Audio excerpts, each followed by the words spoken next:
Feilin sadə şəkilləri var, təsriflənən formalar. Sadə şəkillərdir. Birinci sadə şəkil gəlməlidir, sonra bu hissəciklər gəlməlidir. Yəni, mürəkkəb şəkillər sonra gəlməlidir. Hissəciklər. Bir şeyi yadımızda saxlayaq ki, bu sadə şəkil gəlməsə, hissəciklər gələ bilməz. Deməli, birinci qabaqda sadə şəkil gəlməlidir.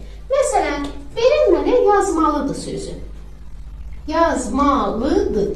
Mənə deyir ki, hissəcik hansıdır, şəkil hansıdır. Biz baxırıq ki, sözün kökü yaz.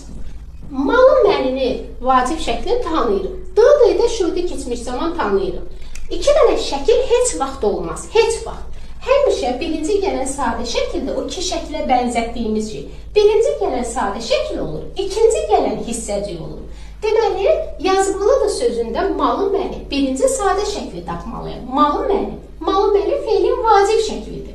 Hə, daha ikinci şəkil ola bilməz. Demək, burada D zaman deyil. Əgər D-nı zaman götürsəm, keçmiş dərsdə öyrənmişik. Zaman xəbər şəklidir. Demək, mən D-nı zaman götürsəm, xəbər şəkli. Axı, iki şəkil ola bilməz. Birinci sadə şəkil gəlir, ikinci hissəcik gəlir. Deməli, D burada hissəcikdir. Və D idinin qısaldılmış formasıdır.